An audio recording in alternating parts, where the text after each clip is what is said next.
bienvenue dans You Talking to Med, le podcast de Nexialist sur les acteurs du DM. Une série de podcasts qui veut mettre en avant des personnes connues ou moins connues qui font le sel de l'innovation en France dans le domaine de la medtech. Rencontre aujourd'hui avec une femme passionnée, avec une femme passionnante aussi. J'ai fait la connaissance de Cécile au début de mon aventure Nexialist. Le cabinet De Gaulle Fleurance, qui l'emploie, était aussi impliqué dans un projet commun. Depuis, nos échanges n'ont jamais vraiment cessé. Avocate associée de Gaulle Fleurance, Cécile s'est spécialisée dans le droit de la santé. Elle est aujourd'hui dans ce domaine une référence, et ce que j'admire chez Cécile, c'est sa curiosité sans limite pour tout ce qui touche aux innovations en santé et au caractère juridique du domaine. Elle s'est très tôt investie dans les problèmes de cybersécurité. Aujourd'hui, elle s'intéresse au métaverse en santé et aux applications médicales dans le spatial. Et quand Cécile se lance dans un domaine, elle en étudie tous les aspects, accumulant une masse de données incroyable, avec une capacité à restituer la subscientifique moelle de ces informations.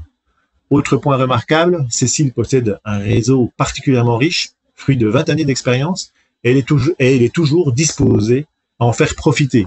J'ai pu en bénéficier encore récemment, quand je cherchais des contacts en Espagne sur le métaverse médical. En 3 noms bien choisis, Cécile m'avait permis de rentrer en contact avec les acteurs principaux du domaine. Cécile est une femme hyperactive, elle est très souvent sur plusieurs dossiers chauds, mais elle sait toujours se rendre disponible. Vous comprenez pourquoi je suis particulièrement ravi qu'elle ait accepté mon invitation. Bonjour Cécile, comment vas-tu? Bonjour Florent, ça va très bien, merci pour ce moment partagé. Alors, tu te qualifierais comment toi Cécile? Tu es qui? Je suis une maman de 3 enfants, déjà. Quoi, 2 filles, un garçon? 2 garçons, une fille. 2 garçons, une fille.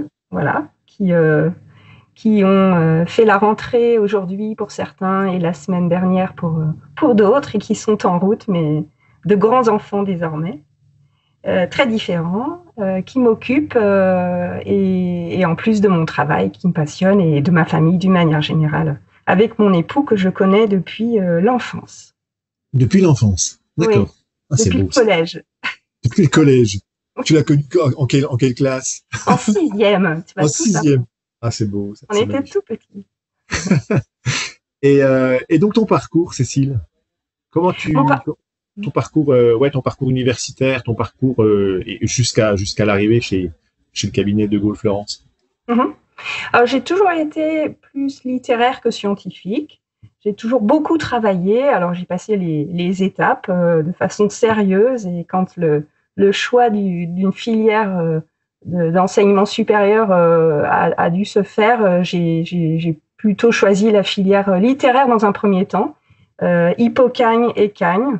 Et tu avais fait un baccalauréat quoi? Un bac B à l'époque, on disait bac B, éco, donc c'était à cheval, avec un peu de maths, mais quand même plus littéraire que scientifique.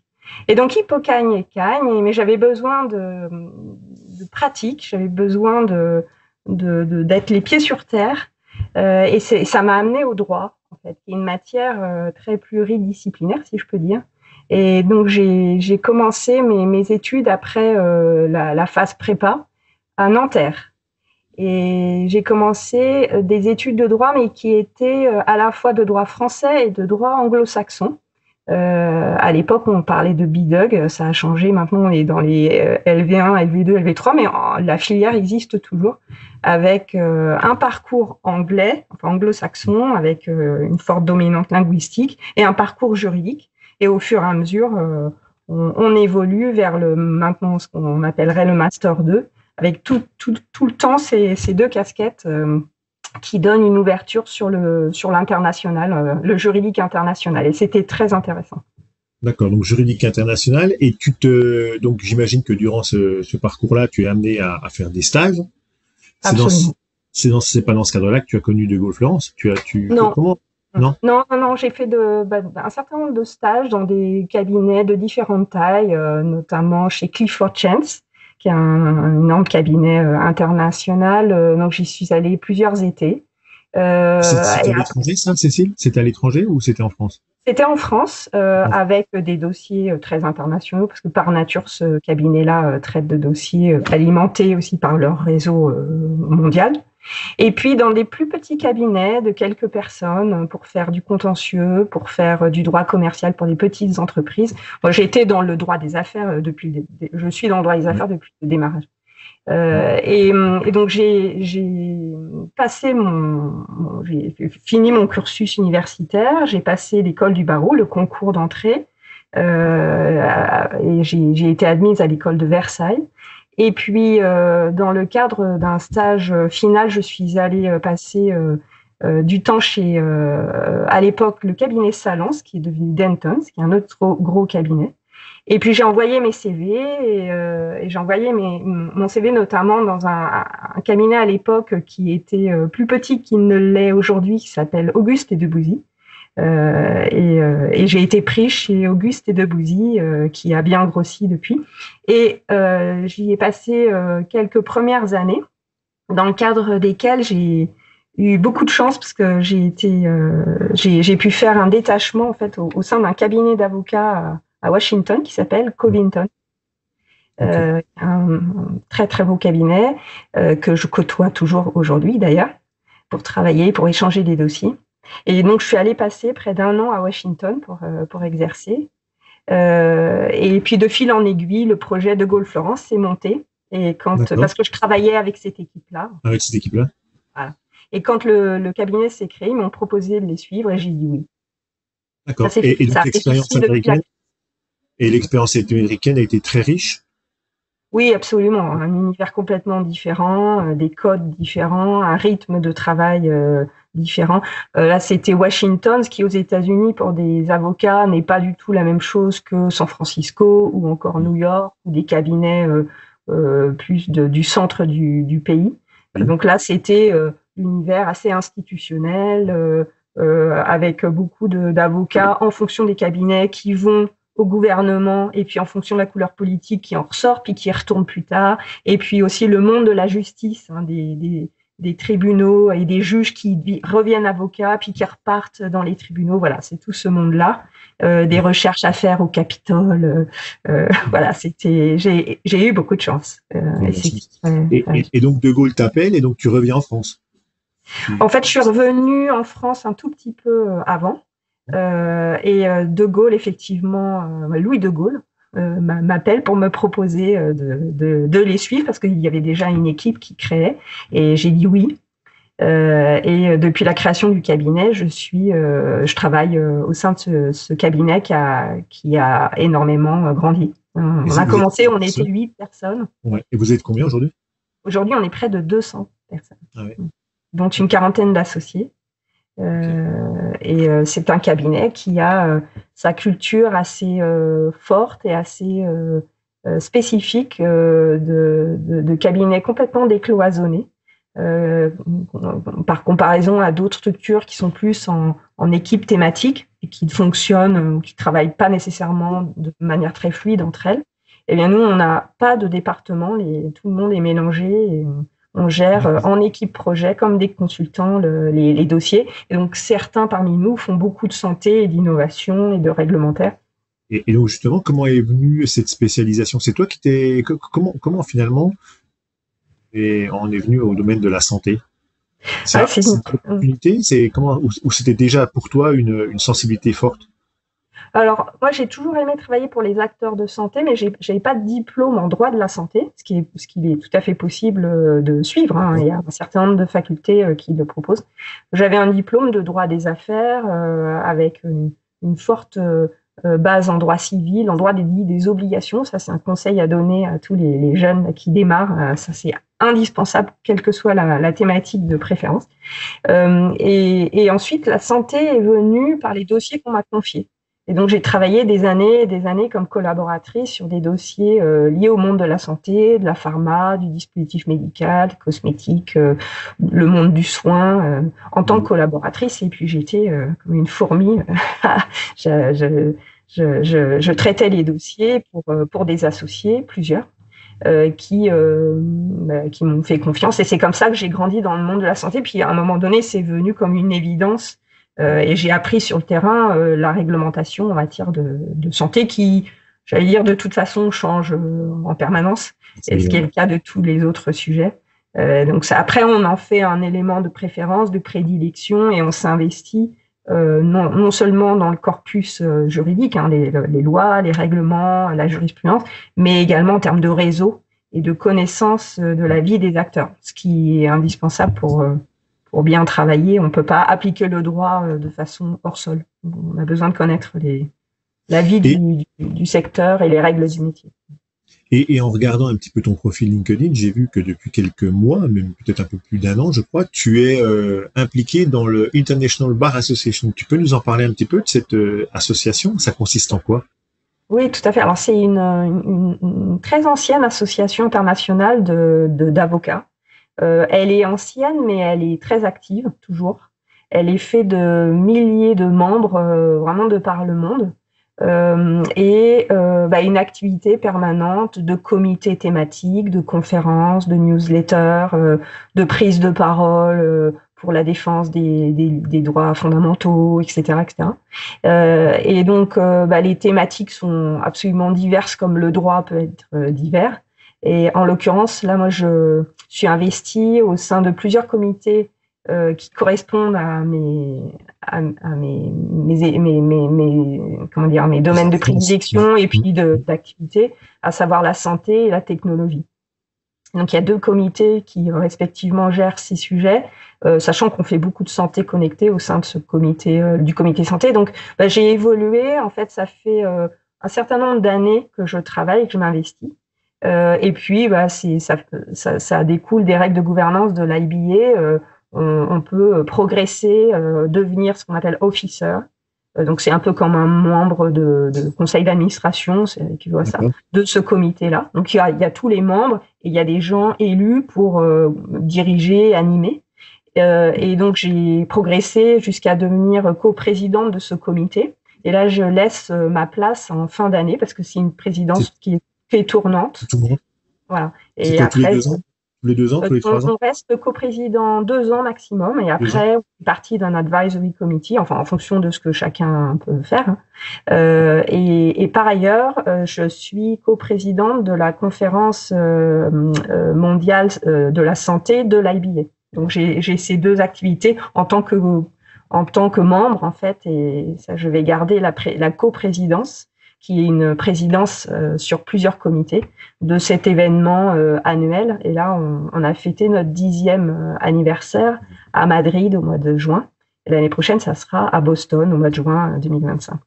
Okay. Donc ça, je co-préside ça. Donc ça demande beaucoup d'énergie.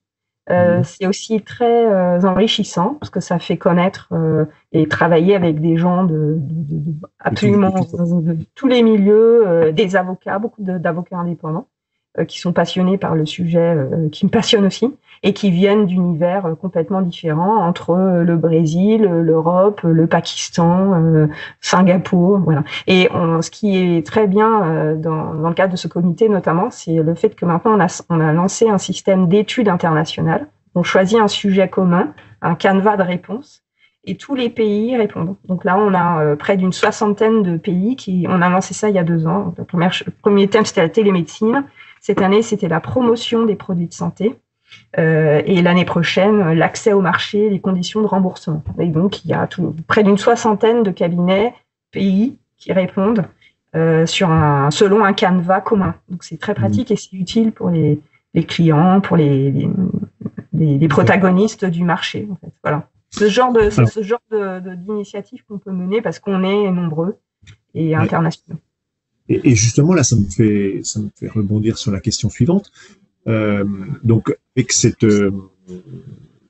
contacts multiples et variés que tu as dans cette association, comment toi, aujourd'hui, tu vis, alors certes, j'imagine que tu es aussi en contact avec beaucoup d'Européens, comment tu vis cette transition réglementaire que l'on connaît dans le dispositif médical, que tu connais bien, et peut-être aussi à travers les échanges, quel est ton avis, toi, sur ces dispositions transitoires, sur cette nouvelle évolution? Comment tu le vis en tant qu'avocate associée au sein de Gaulle Fleurance?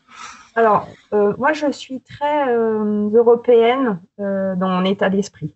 Donc, le fait d'avoir des textes qui harmonisent les pratiques et qui les sécurisent, ça, moi, j'y suis très favorable. Et ça va dans le bon sens de demander du temps et de l'investissement aux différents acteurs lorsqu'il s'agit de mettre en place, d'intégrer, de digérer le contenu réglementaire. Mais après, ça sera pour une bonne cause de laisser la place à plus d'innovation, plus de sécurité, plus de souveraineté, donc solidifier la place des acteurs sur le marché international.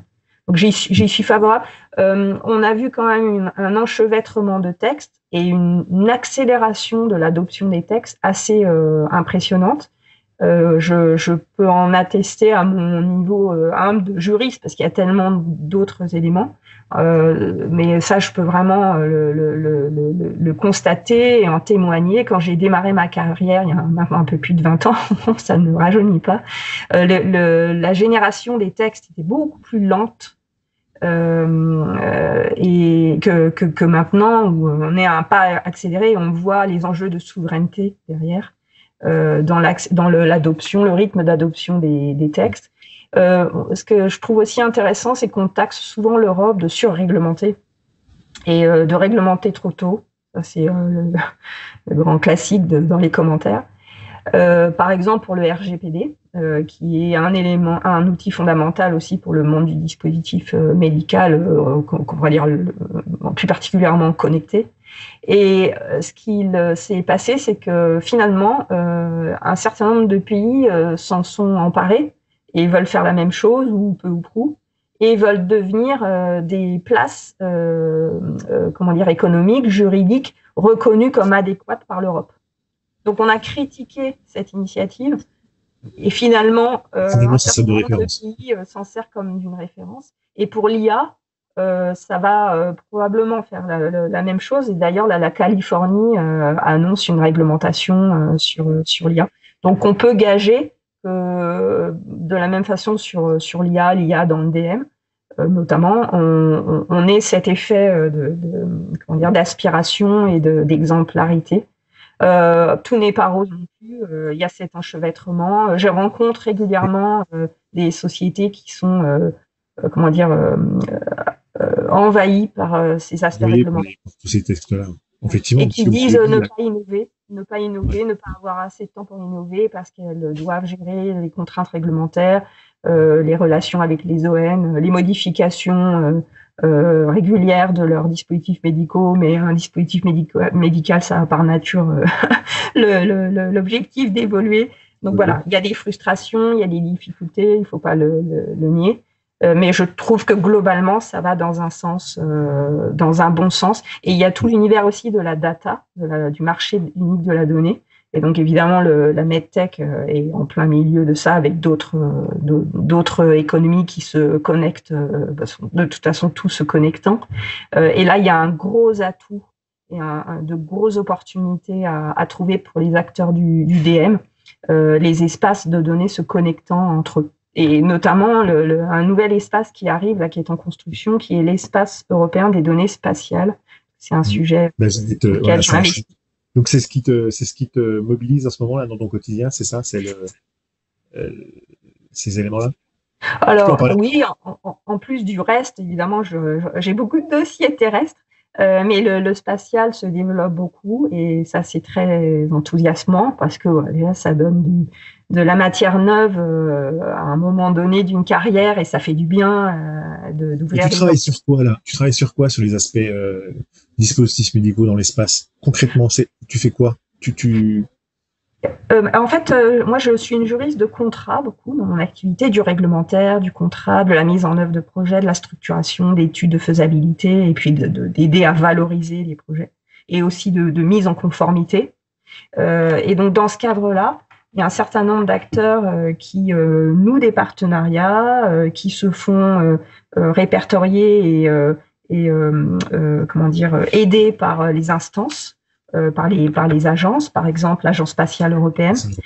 Et donc, pour donner un exemple, l'Agence spatiale européenne a créé ce qu'elle appelle des accélérateurs de projets pour lancer ces projets dans l'espace. Donc, il y a toute une procédure à mettre en place pour qualifier, organisées, préparées avant les lancements. Et donc, toutes ces phases ont besoin d'accompagnement réglementaire pour qualifier et sécuriser les projets, également de contractualisation entre les différents acteurs. Voilà, c'est un exemple de possible intervention. Également de financement. Alors, je suis pas une juriste de private equity, comme on dit, ou de M&A, mais je travaille beaucoup avec ces avocats-là ou ces juristes-là pour financer les projets. Et donc, moi, j'aide à sécuriser et à mettre en place le dossier juridique pour que tout soit, tout soit en place et préparé pour que les projets puissent être lancés. Et puis après, c'est du partenariat privé, B2B, entre industriels et start-up. Il y a des enjeux de propriété intellectuelle assez forts également. Traditionnellement, dans notre interview de Talking to Med, on passe du côté perso. Je vais te demander, Cécile, de quoi es-tu le plus fier dans ton parcours professionnel ? D'avoir pu mener, de faire grandir mes 3 enfants et d'être devenue associée d'un beau cabinet. D'avoir concilié à la fois ton ambition personnelle, professionnelle, avec une vie familiale. Exactement, avec des moments certes de frustration et un peu de sacrifice, parce qu'on n'arrive pas dans ce type de métier sans énormément travailler. Mais bon, ça finit par se mettre en place. Et puis, oui, sur le plan professionnel, de concilier à la fois, d'avoir eu ce parcours et tout en gardant la chance de travailler sur des sujets assez ouverts. Et en fait, c'est un métier. C'est ça qui m'épate vers toi, parce que chaque fois que j'ai la chance de t'avoir au téléphone, ou soit pour des thématiques rentrées du DM ou autre, mais à chaque fois tu es sur des nouveaux challenges, et à chaque fois ce qui m'épate, c'est que tu accumules une quantité de données. J'ai l'impression que tu as tout lu, tout ce qui se fait, et que tu arrives à résumer et à en sortir tous les éléments. Enfin, je sais pas comment tu fais, parce que à la fois ta vie familiale et puis les activités de prise de connaissance de toute la documentation existante, et en même temps de faire l'opérationnel au sein de Gaulle. Enfin, je sais pas comment tu fais, Cécile. Vraiment, tu m'épates. Je suis pas toute seule, parce que sinon, on a des collaborateurs qui sont aussi actifs. Il y a également des stagiaires qui aident à faire des fiches de synthèse, à aller à des conférences auxquelles on peut pas aller.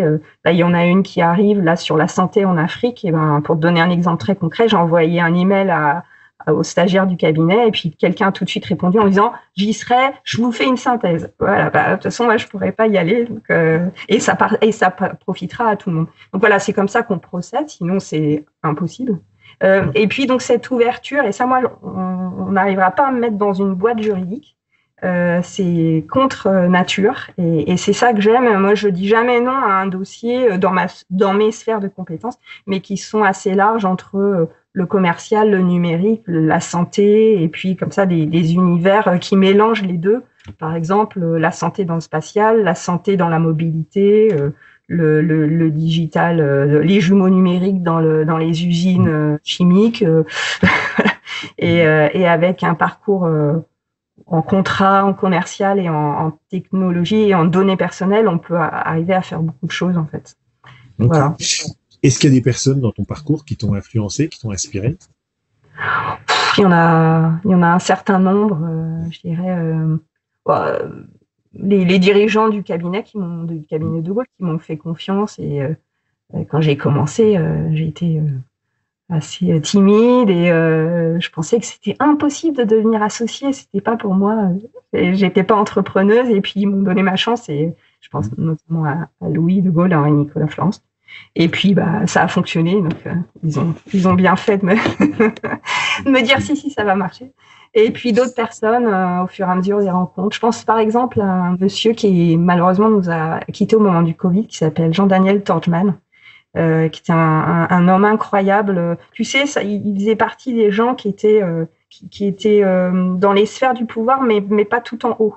Ceux qui font que le monde avance, que les gens se connectent avec une bienveillance et une culture phénoménale.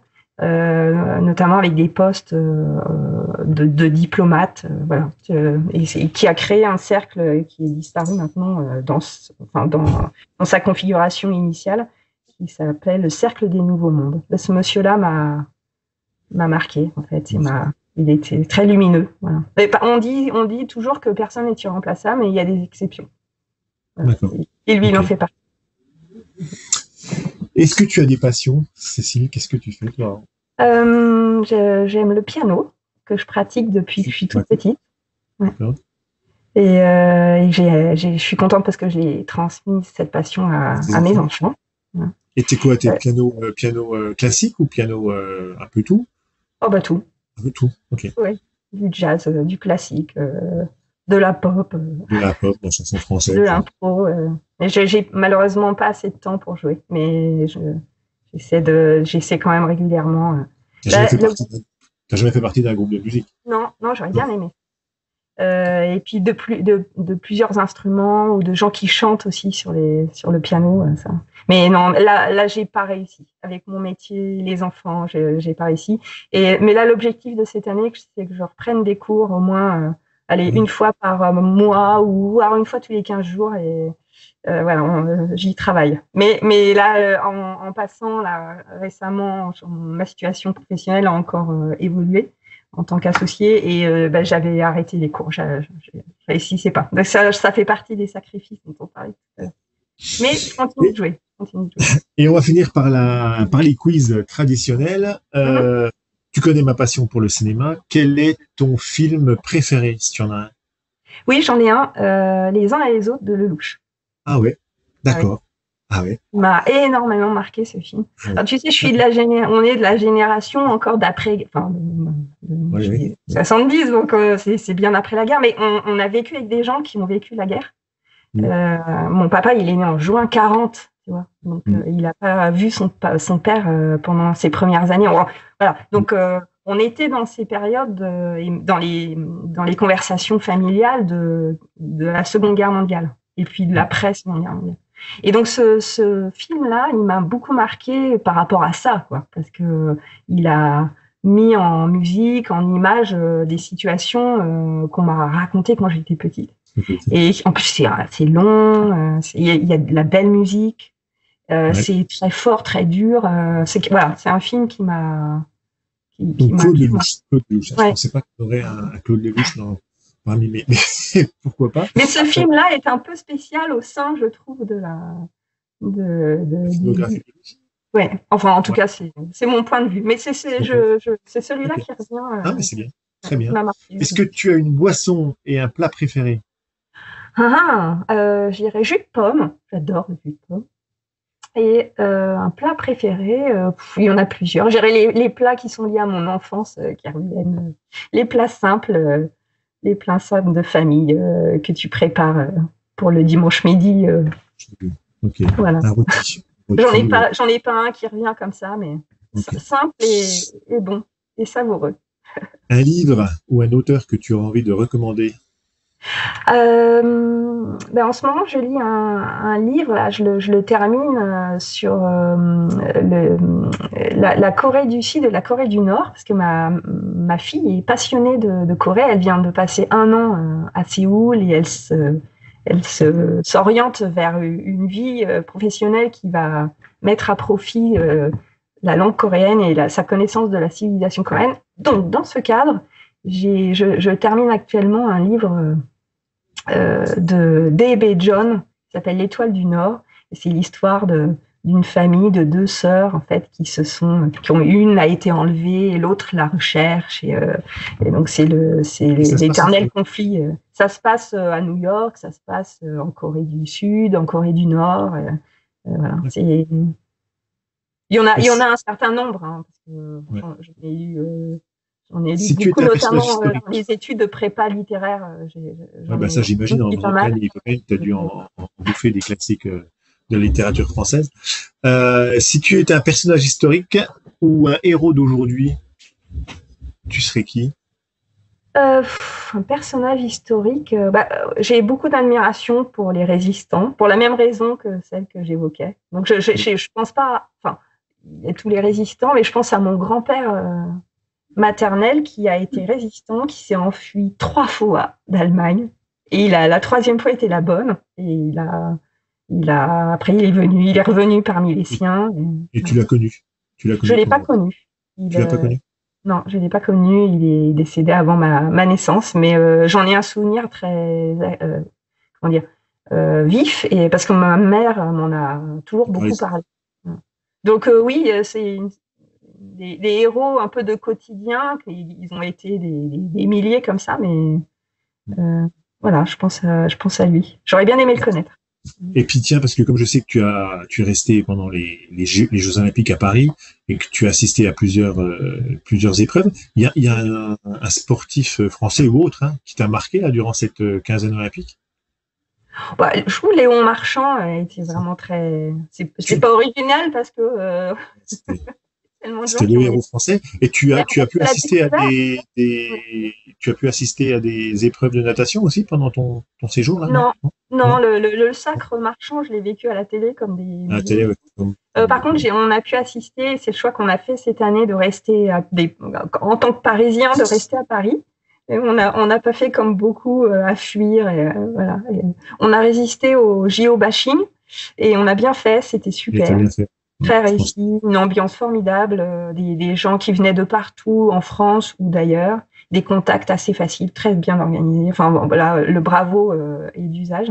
Et donc oui, à un certain nombre de matchs, ce qui m'a le plus marqué, pour tout te dire, c'était pas un match avec la France, c'était un match de beach volley à la Tour Eiffel. Et on avait la Tour Eiffel, mais au pied, rien que pour nous. Et à un moment donné, c'était entre, je crois, des Brésiliennes et des Américaines. Donc déjà, on les voit évoluer. C'est très, très dur comme sport et assez joli en même temps, très agile. Et le match s'arrête. Et la Tour Eiffel se met en route en scintillant plutôt que l'heure habituelle.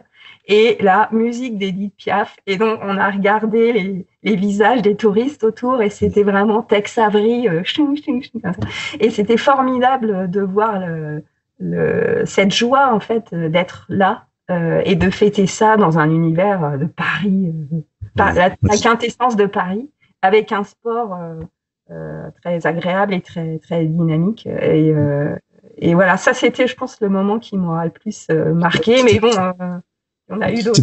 T'étais pas présente quand en finale, quand les Brésiliennes se sont pris la tête avec les Canadiennes et puis qu'ils commençaient à s'échauffer, et puis la musique de John Lennon, c'était aussi un grand moment. Ok. Et puis pour finir, la dernière question, Cécile, si tu étais un DM ou si tu devais inventer un DM, ça serait lequel? Alors moi, j'ai un penchant actuellement pour les DTX, les Digital Therapeutics. Je trouve que c'est très intéressant comme positionnement. Justement, ça c'est mon côté à cheval et pas dans une boîte. Et comme il s'agit de DM qui veulent se comparer à du médicament, les alléger ou les remplacer, tout dépend du sujet. Je trouve que c'est un cas très intéressant parce que ça va obliger le législateur à des compromis. Donc c'est en cours. Hein. Et puis les acteurs eux-mêmes à travailler ensemble, alors que faut quand même leur reconnaître que le monde de la pharma est très cloisonné par rapport à celui d'IDM et inversement. Et donc là, ça va obliger les acteurs à travailler ensemble. Et je trouve ça intéressant. Ça bouge les lignes. C'est le côté un peu Harry Potter qui va devoir traverser le mur de la gare. Et on va voir ce que ça va donner. Et bon, il y a déjà un certain nombre d'acteurs qui s'en emparent. Pour l'instant, c'est surtout au niveau du financement des activités avant même d'avoir l'autorisation de mise sur le marché ou avant même d'avoir le marquage CE. Mais donc ça avance. Ça sera intéressant de voir l'évolution. Et bon, voilà. on va suivre tout ça de très près. Merci beaucoup, Cécile, pour ce beau moment. On se retrouve de toute façon assez rapidement, Cécile, puisque j'ai la chance de t'avoir comme conférencière à la prochaine édition de la rentrée de à Besançon le 9 octobre sur des problématiques de métaverse. Et nous, chers auditeurs, on se retrouve rapidement pour un autre podcast dans le cadre de You Talking to Med. À très bientôt. Au revoir. À bientôt, Au revoir.